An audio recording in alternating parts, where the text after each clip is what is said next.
Hello guys, welcome to our YouTube channel Maharaj classes के YouTube channel में आप लोगों का स्वागत है। मैं हूं आपका होस्ट और दोस्त राहुल। तो गाइस, कैसे हैं आप सब?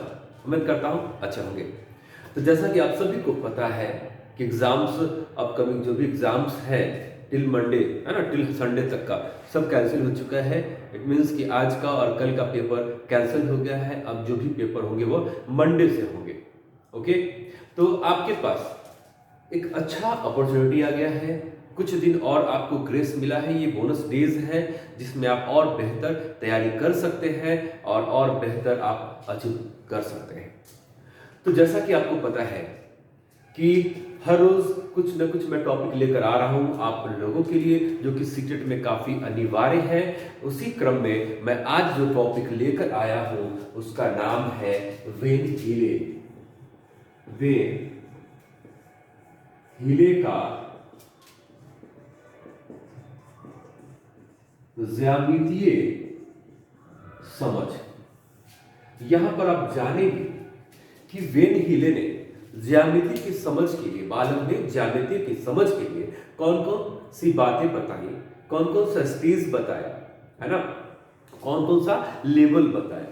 तो यहां पर हम लोग जो बात करेंगे वह वेन हीले के स्तर यानी कि लेवल 0 से, है ना, लेवल 0 से हम लोग स्टार्ट करेंगे, क्योंकि लेवल 0 ही क्या है, इसका प्रथम चरण है। क्या है? प्रथम चरण है। दूसरा आता है, एक काम करता हूं, पहले इसको बताता हूं, ठीक है, फिर उसके बाद सेकंड थर्ड फोर्थ पे बताता हूं। तो जो लेवल 0 है इसको क्या बोलते हैं? इसको बोलते हैं मानसिक चित्रण। क्या बोलते हैं? मानसिक चित्रण बोलते हैं। और इसे ही क्या बोला जाता है? तो इसको चाक्षुषीकरण भी कहा जाता है। ध्यान रखेंगे, लेवल 0 को क्या बोलते हैं? मानसिक चित्रण या फिर चाक्षुषीकरण, है ना। तो एक सिद्धांत ये भी आता है कि चाक्षुषीकरण का सिद्धांत किसने दिया? तो वेन हीले ने दिया। अब इस अवस्था में यानी कि इस स्टेज में, इस लेवल में होता क्या है? तो यहां आप ध्यान देंगे कि इस अवस्था में बच्चा सिर्फ और सिर्फ क्या करता है? आंखों से देखता है, ठीक है, और ज्यामितीय आकृतियों को पहचानता है। जैसे कि ये ट्रायंगल है, यह रेक्टेंगल है, ये स्क्वायर हो गया, ये सर्कल हो गया। यानी कि जब भी प्रश्न आता है कि बच्चे दिखावट के आधार पर ज्यामितीय आकृतियों को समझने लगते हैं या इनका वर्गीकरण करते हैं, क्या करते हैं? वर्गीकरण करते हैं। ध्यान रखना है, वर्गीकरण जो शब्द है, इस शब्द से बहुत ही बच्चे क्या हो जाते हैं, बहुत सारे जो अभ्यर्थी हैं जो सीटेट की तैयारी करते हैं, इस वर्गीकरण के कारण इसको डाल देते हैं किस वाले में? लेवल 1 वाले में, विश्लेषण वाले में। ऐसा नहीं करना है। सॉरी, कुछ मौसम परिवर्तन की वजह से कुछ, है ना, तबीयत कुछ ठीक नहीं लग रही है। तो ध्यान क्या रखना है कि जो वर्गीकरण शब्द है, इस आधार पे आप इसको स्तर 1 विश्लेषण में नहीं ले जाएंगे। ये वर्गीकरण हो रहा है किस आधार पर? तो ये चक्षु के आधार पर हो रहा है, आंख दिखावट के आधार पर बच्चा वर्गीकरण कर रहा है। तो कौन सा हो जाएगा? लेवल 1, इसका 0 है, लेवल 0 हो जाएगा। ओके, जब हम लोग बात करते हैं लेवल 1 की, अब लेवल 1 पे हम लोग आते हैं। ये प्रथम चरण था, यह इसका क्या हो जाएगा? द्वितीय चरण हो जाएगा। लेवल 1 में क्या करता है? तो इन ज्यामितीय आकृतियों का यह क्या करता है? विश्लेषण करता है ना। अब यहां पर यह बहुत तरह की आकृतियों को समझने लगता है, यानी कि गुण धर्म, है ना, आकृतियों के गुण, उसके बाद उनकी विशेषताएं, इसके बारे में विस्तार से बताने लगता है। तो ये वाला जो आएगा किस अवस्था में आएगा? ये आएगा लेवल 1 में, जिसको बोलते हैं क्या? इसको बोला जाता है विश्लेषण। ये हो गया हमारा लेवल 1 विश्लेषण। ये वर्गीकरण सिर्फ कर देने से लेवल 1 में नहीं आएगा। लेवल 1 में क्या आएगा, तो यहां पर वर्गीकरण करता है लेकिन दिखावट नहीं होना चाहिए। यहां पर सिर्फ उनके गुणों को पहचान कर, उनकी आकृतियों को समझकर, है ना, उसकी विशेषता बताता है ना, उसके कोणों के बारे में, भुजाओं के बारे में बता सकता है, लेकिन मापन अभी संभव नहीं है। बात समझ में आई? चलिए नेक्स्ट हमारा क्या होगा, लेवल 2। अब लेवल 2 जो होगा यह इसका तृतीय चरण होगा। अब इस लेवल 2 में बच्चा क्या करता है, इस लेवल 2 में बच्चा करता है अनौपचारिक निगमन।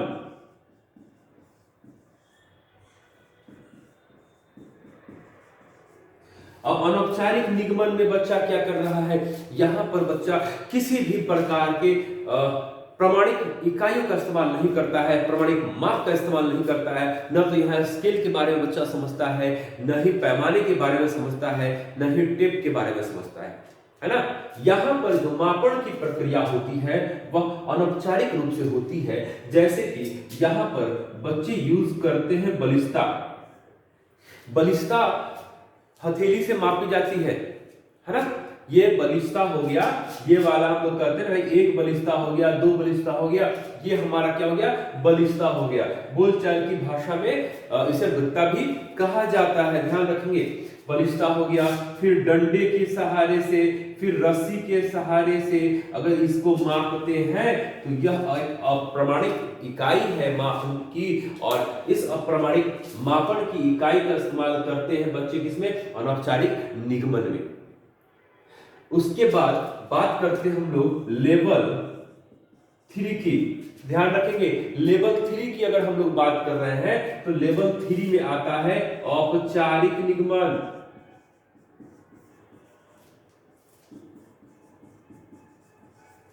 अब यह जो औपचारिक निगमन है इसमें बच्चा क्या इस्तेमाल करता है, इसमें प्रमाणिक माप का इस्तेमाल करता है। यहां बच्चा स्केल का इस्तेमाल करेगा, ठीक है। यहां बच्चा एक इंच टेप आता है, इसका इस्तेमाल करता है, ठीक है। कहीं ना कहीं यहां पर सिर्फ और सिर्फ प्रमाणिक इकाई, यहां पर मैं लिख देता हूं प्रमाणिक इकाई, है ना, प्रमाणिक इकाई। इसे प्रमाणिक मापन इकाई भी आप समझेंगे। और यहां हो गया हमारा अप्रमाणिक मापन इकाई। ध्यान से देखेंगे, पहले वाले में क्या हुआ, स्तर 0 में बच्चा सिर्फ देखकर आकृतियों का वर्गीकरण करता है या आकृतियों को समझता है। यह कौन सा स्टेज हो गया, यह हो गया आपका मानसिक चित्रण। दूसरा जो हमारा है लेवल 1, यह है विश्लेषण। इसमें बच्चा क्या करता है, विस्तार से व्याख्या करता है भुजाओं के बारे में, है ना, यानी कि जो भी ज्यामितीय आकृतियां होती हैं उनकी विशेषताओं को बताता है ना। उसके बाद तीसरा जो चरण है उसमें इन जो आकृतियों की माप जो होती है उसे वो अनौपचारिक रूप से करते हैं, बलिष्ठता से, रस्सी से, डंडे से, है ना, छड़ी से, किसी भी तरह से इसको मापन इसका करते हैं। एक अनुमानित माप है ताकि बच्चों के अंदर ये लंबा छोटा बड़ा छोटा इसकी जो है ना एक समझ विकसित हो सके। उसके बाद बच्चों को हम क्या करते हैं, बताते हैं औपचारिक माप के द्वारा। यहां क्या होता है, स्केल होता है, इंच टेप होता है। तो यहां से आपका एक सवाल बनता है 1 to 5 में क्या बनता है, तो ध्यान रखना आप कि अनौपचारिक का इस्तेमाल औपचारिक से पहले होता है। यानी कि अगर सवाल घुमा फिरा के भी देता है कि अनौपचारिक मापन का प्रयोग औपचारिक से पहले होता है, बिल्कुल सही। औपचारिक मापन का प्रयोग अनौपचारिक के बाद होता है, बिल्कुल सही। यानी कि जो इसकी मापन इकाई है यह हमारा फर्स्ट होगा, पहले हम इसका इस्तेमाल करेंगे, और यह जो होता है औपचारिक यह हमारा सेकेंड हो जाता है। एकदम ध्यान रखना है आपको, ठीक है। ये काफी इंपॉर्टेंट है, ये वाला है ना। ये तो मोस्टली क्वेश्चन जो आपके आते हैं 1 to 5 में, पेपर 1 जो है, पेपर 1 में जो भी क्वेश्चंस आते हैं जनरली लेवल 0 से आते हैं। अगर डाउट होगा तो आप क्वेश्चन पलट के देख लेना। 2011 से लेकर 2021 तक का मोस्टली क्वेश्चन जो आए हैं खासकर पेपर 1 के लिए, उसमें वेद विले का ज्यामिति समझ जो है मानसिक चित्रण से संबंधित होता है। क्योंकि यहां पर दिखावट के आधार बच्चे बताते हैं कि यह जो आकृति है वह कौन सी आकृति है। ओके, चलिए अब हमारा लेवल 3 भी कंप्लीट हो गया। अब आखिरी जो लेवल है वह है लेवल 4। ठीक है, लेवल 4 यहां पर आता है दृढ़ता। दृढ़ता आता है या दृढ़ता आता है, और यह आपका हाई स्कूल के लिए काम करेगा और इसे हम सीटेट में नहीं पढ़ेंगे। ध्यान रखना है, इस टॉपिक को स्तर 4 को सीटेट में नहीं पढ़ना है, क्योंकि यहीं पर बच्चा विवेचन करता है, विवेचना करता है, चाहे वह अनुपातिक विवेचना करे या फिर आकृतियों का विवेचन करता है ना। यहीं पर बच्चा थ्योरम भी पढ़ना शुरू कर देता है, यहीं पर बच्चा हर एक चीज के बारे में डिस्क्राइब करता है अच्छे से। तो ध्यान रखना है, यह जो दृढ़ता है, दृढ़ता है, रिगर इसको बोलते हैं ना, रिगर जो है इसे नहीं पढ़ना है सीटेट में।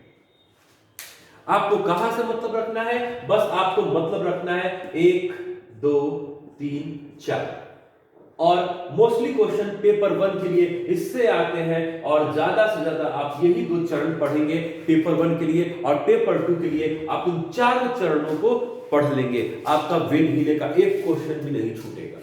गाइस, आज का हमारा लेसन समाप्त होता है। वेन हीले आज क्लियर है। तो वीडियोस अगर आपको अच्छा लगा हो तो प्लीज लाइक कर देंगे, सब्सक्राइब कर देंगे, बेल आइकन को दबा देंगे, और वीडियोस को ज्यादा से ज्यादा शेयर करेंगे फेसबुक पर, व्हाट्सएप ग्रुप पे, है ना। खासकर आपके जो भी चाहने वाले हैं, जो आपके क्लोज फ्रेंड हैं, उनको भी आप ये दिखा सकते हैं या फिर उनको लिंक भेज सकते हैं। फिर आपको तो पता ही है कि सेट बनाने से ये सारे क्वेश्चंस तो आएंगे ही आएंगे। तो गाइस, वेन हीले का आज का टॉपिक हमारा समाप्त होता है। अब इससे ज्यादा वेन हीले में आपको नहीं पढ़ना है। तो अगर वीडियो अच्छी लगी हो तो प्लीज लाइक कर देंगे, सब्सक्राइब कर देंगे, बेल आइकन को जरूर दबा देंगे, और वीडियोस को जितना ज्यादा हो सके शेयर कर देंगे। आपका एक शेयर, आपका एक लाइक और आपका एक सब्सक्राइब हमें काफी मोटिवेट करता है।